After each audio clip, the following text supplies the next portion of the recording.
실증사업 신단 추진 방안이라는 주제로 발표해 주시겠습니다. 큰 박수로 맞아주시기 바랍니다.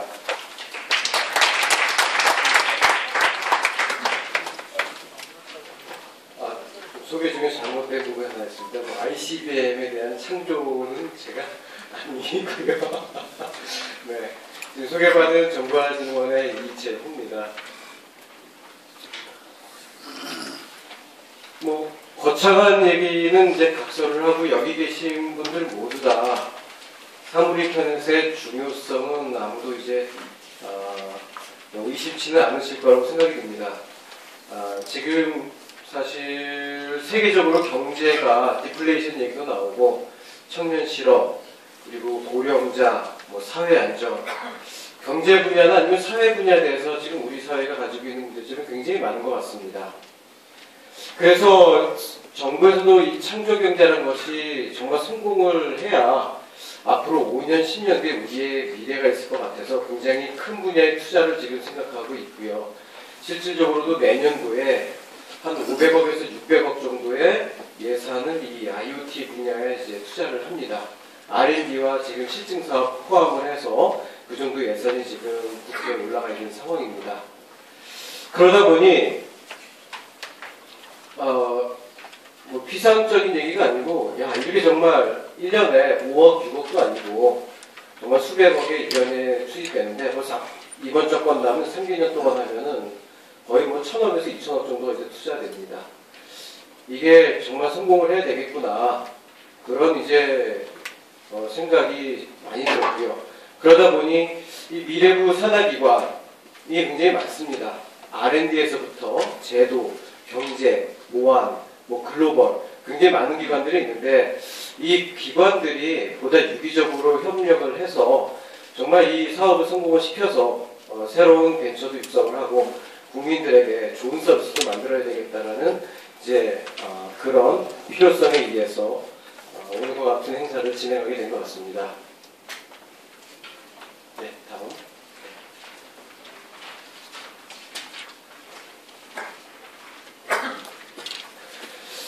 네, 이것은 이제 IoT 관련돼 가지고 전체 라이프 사이클이라고 할 수 있습니다. 첫 번째는 이제 R&D 쪽에서는 애트리, 캐티, IITP 쪽에서 센서 부품이나 플랫폼, 소프트웨어, 그리고 디바이스에 대한 것도 굉장히 많이 만들어 주셨습니다. 사실 옛날에 한 초고속 국가망과 같은 시절에 한 20년 전에는 정통부가 강제적으로 모든 것을 다 이렇게 푸시를 해서 애트리가 장비를 만들고 KT가 국가망을 깔고 이런 것들이 가능했는데 지금 이제 WTO 시절에 FTA 시절에 이제 가능하지 않습니다. 그러다 보니 어느 순간 이제 R&D하고 실증사업하고 좀 거리가 멀어진 것이 좀 사실입니다. 그러다 보니 이제 R&D에서부터 산업화, 실제 중소기업으로 기술 이전이 돼서 아니면 대기업으로 이전이 돼서 실제 제품화가 되고 실제 제품화된 것이 현장에 쓰여서 성능과 안정성과 브랜드가 검증이 되고 그 결과 이제 이것이 글로벌로 나아가서 수출로 연결돼야지만 우리가 하는 이 사업이 진짜로 최종적으로 성공이 될 수 있다고 보입니다. 그러기 위해서는 기술과 표준 분야, 개별적으로 IoT 분야가 많이 개별적으로 RFID VSM 분야에서 성공이 되는 부분도 사실 굉장히 많습니다만 이 표준 분야가 좀 부족하기 때문에 시장 참여가 아니면 시장 확산에 좀 제약이 있었던 걸로 보입니다. 그리고 정보보안과 보호는 IoT에서 어떤 한 분야가 실질적으로 이 비즈니스가 좀 성공 가능성이 높아진다 하더라도 해킹 사고 한 번 하고 나면 국민들하고 일반 이용자들의 시각이 굉장히 나빠질 수 있습니다. 그럴 경우에는 싹이 크기도 전에 조기에 죽을 수 있기 때문에 저희는 실증사업을 하면서 이제 국정원이 마치 하듯이 실증사업과 관련돼서는 정보보호 관련돼서 사전에 충분한 검토와 의견 그리고 각종 해킹과 개인정보에 대한 문제를 이 테스트베드에서 검증을 해나가려고 하고 있습니다. 그리고 무엇보다도 지금 경제활성화, 법제분배, 의료 분야, 자동차 분야, 개인정보 분야 등에서 IoT와 관련된 사실 법안이 쟁점이 된 것들 굉장히 많습니다. 이것을 규제 완화와 실질적으로 연결을 시켜야지만 많은 기업들이 실제 비즈니스를 할 수 있을 거라고 생각이 듭니다. 그래서 실증사업 추진단은 9개 기관이 모여서 실증단지, 전국에 있는 지역별로 특화 사업을 하고, 그리고 국가 R&D로 만들어진 것들을 거기에 이제 투입을 해야 될 것입니다. 그리고 나서 한편으로는 저희 원에서 추진하고 있는 공공사업, 전자정부를 비롯한 다양한 공공사업을 해서 뭐 보건복지부, 건교부, 국토부 이런 것들하고 연결시켜서 공공분야의 수요를 유치를 하고, 또 민간 쪽에서는 1인 창조기업이나 그리고 벤처기업, 그리고 중소기업, 통신사업자, 대기업하고 연결을 시켜서 국가 R&D로 만들어진 것들이 검증이 되고 나서 실제 기업 수요로 이어질 수 있도록 그런 선순환 체계를 만들어야 될 걸로 보입니다. 구성망은 이와 같습니다. 추진단이 이제 구성이 됐고 거기에 3개 자문위원회가 있습니다. 경제활성화, 정보보호, 그리고 기술표준 3개 분과에서 개별적인 전문적인 부분을 피드백을 주셔서 그 내용을 받아서 실제 실증사업을 추진하게 되고, 그리고 아래 연구 분야 쪽에서는 첫 번째가 이제 헬스케어, 그 스마트 도시, 농생명, 그리고 신서비스 모델 발굴, 그리고 글로벌 협력 5개 연구 분야에서 이제 개별적으로 진행되게 됩니다. 자문위원회 역할은 경제활성화 법제도는 사물인터넷 활성화인데 지금 아까 말씀드린 여러 가지 의료나 자동차나 개인정보 등과 같은 제도를 구체적으로 검토를 하셔서 국회 쪽이나 정부 쪽에 이제 제안을 해주셔야 되고요. 그 정보보호와 그 보안 쪽에서는 실증사업 고려 시 보안에 대한 사항을 충분히 검토를 하고 그와 관련된 보안기술 R&D로 피드백을 해서 선순환 체계를 만들어야 할 걸로 보입니다. 네, 기술표준위원회는 지금 저희는 실증사업을 통해서 오픈 API를 만들자. 적어도 실증사업을 통해서 모든 사업자들이 이 표준대로 시장에 자유롭게 참여할 수 있는 그런 규격을 만들려고 하고 있습니다. 그리고 그것을 지금 삼성이나 LG 그리고 구글 쪽에서 하고 있는 글로벌 표준들과 연결을 시켜서 한국이 IoT 분야에 대해서 그 아일랜드가 되지 않도록 하는 그런 굉장히 중요한 역할을 해야 될 걸로 보입니다. 내년도에는 그럼 구체적으로 뭘 할 거냐, 어디다가 뭘 할 거냐라는 질문이 나올 수 있는데요. 첫 번째는 이제 헬스케어 분야를 합니다. 국민의 이번에도 그 국가 예산 중에서 상당 부분이 이 복지 분야의 예산 필요가 굉장히 많습니다. 그리고 국민들도 실질적으로 지금 고령화 사회에서 그 저소득층이나 아니면 아프신 분들 굉장히 수요가 많기 때문에 미래 신수정 사업이라고 불리기도 합니다. 지역은 공모를 해야 될 걸로 보입니다. 그리고 스마트 시티입니다.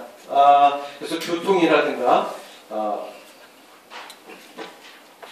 교통 그리고 주차, 뭐 범죄 이런 것들과 관련된 안전 도시를 좀 만드는 부분이고요. 농생명은 내년도는 추진하진 않습니다. 올해와 내년까지 이제 기획을 해서 예타로 지금 추진하는 것을 검토를 하고 있고, 농생명이 아마 사업이 추진되게 된다면 실질적으로 굉장히 대규모 사업으로 추진될 가능성이 있습니다.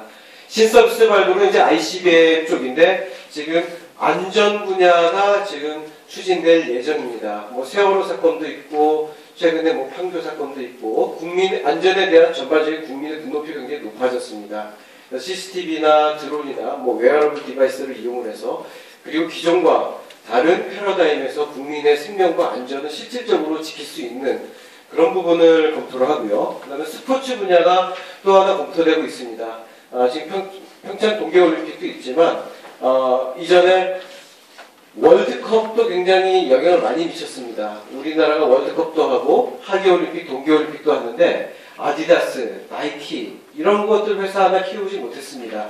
그리고 전 세계적으로 지금 웨어러블에서 제일 큰 시장을 점유하고 있는 부분이 바로 이제 헬스밴드 분야입니다. 뭐 핏빗이나 조본이나 최근에는 마이크로소프트가 MS 밴드라는 걸 만들기도 했는데요.